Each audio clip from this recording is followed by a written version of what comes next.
You also are a leader in our expert group. We've worked with other of some of our students. Can you just share a little bit that perspective of being a mentor to people who sometimes are very junior, second, third year medical students who don't know cardiology yet, don't know electrophysiology, but they learn the techniques, the methods of meta-analysis pretty well, don't you think? Yes, no, it was impressive to see them because, when I was a medical student, like first or second year, I didn't know anything about research. My first contact was in during internship, fifth, sixth year of medical school during doing my graduation project to end the graduation. So just one paper, observational, cross-sectional study that went to a minor journal that doesn't even exist anymore. You're lucky you got it published. Most people don't even get it published. So I didn't have any contact with research, and now I have mentees for the second or third year of medical school who know everything about meta-analysis. They can write a paper from the beginning. They can collect data, do the statistics and everything right from the beginning to the very end. So it's really impressive. Yeah. I think you worked with Elysio maybe, or no? One project. Yeah, so I revealed one project. So this person, there's the student that I'm talking about, Elysio, he's like from a small part in the northern of Brazil, a small town, state of Pará, for those who are from Brazil. And he published like a first author paper in heart rhythm. It's unbelievable. Like he's a third year med student from a small town in Brazil. And like as Guilherme did, I was looking back when I was a third year med student, like I had no clue about any of this, I was trying to like figure out, internal medicine in the beginning, It's pretty amazing. And in ESC, European Society of Cardiology in London, just a few months ago, one of our students also from Piauí, from the northeastern part of Brazil, second year med student. I was a second year med student. I didn't even know what was European Society of Cardiology.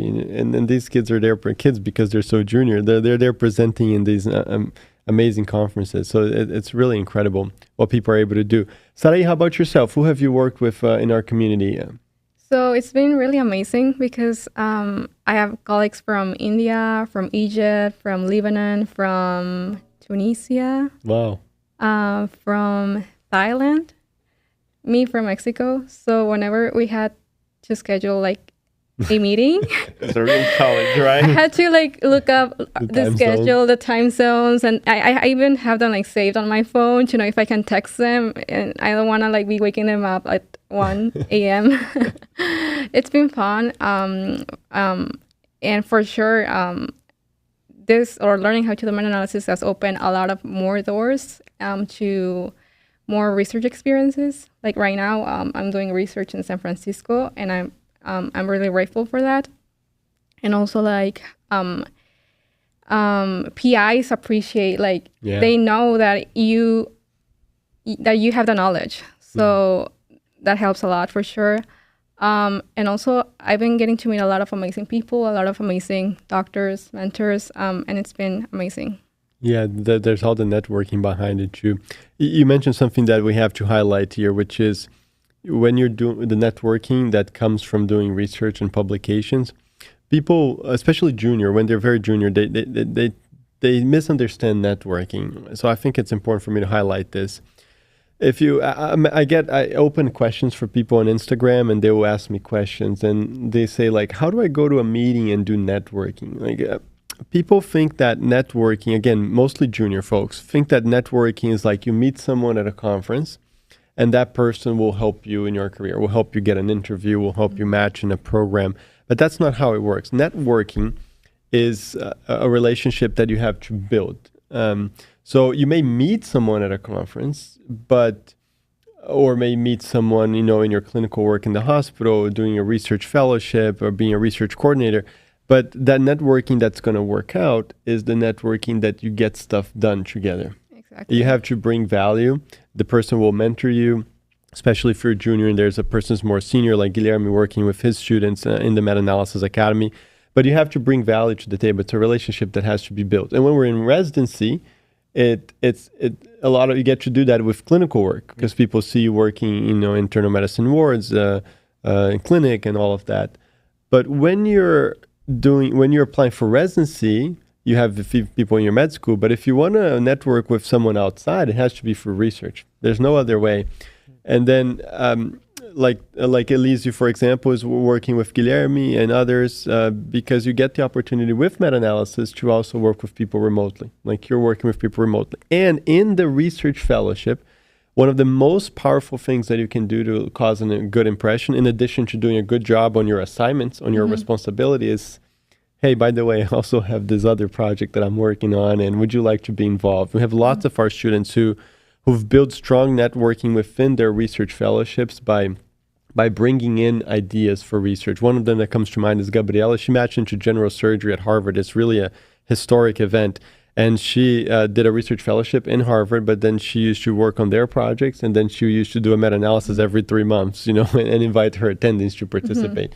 That's the kind of networking that really works, You as a chief resident, I'm sure you get a lot of questions from residents, Nelson, early on, junior residents, people who are applying on these matters, on research, on networking, on how to really increase your chances for applications, for a successful application. I want to get your insights on all of this. Anything you want to comment on, like what I've just mentioned? So you were right, you have to bring something to the table. You need to bring something to the table because, for example, you're very busy in your clinical works, and on top of that, you're doing research. And technically, it's really difficult to teach someone research from scratch. It's very challenging. It takes a lot of time. So I have a kind of funny story. Like when I started to do my observational studies, we were pretty much running off of ideas, right? And then I was in the middle of the meta-analysis academy, probably like week 5 or 6. And then I told my mentor, I'm also learning to do meta-analysis. And he was like, his face changed completely. He was like, okay, now we're talking about a different thing. Like I run out of ideas with observational study. We have done pretty much everything. But with meta-analysis, like in that meeting, he gave me 2 research ideas, like right away. Right. Because he's an expert in his field. Right. And he was like, okay, there's a meta-analysis. We can do a meta-analysis about this. We can do a meta-analysis about that. And just run the data, call me to discuss their results and see how it goes. But this is what you were saying, you have to have the tools to improve your networking also. Yeah. So yeah.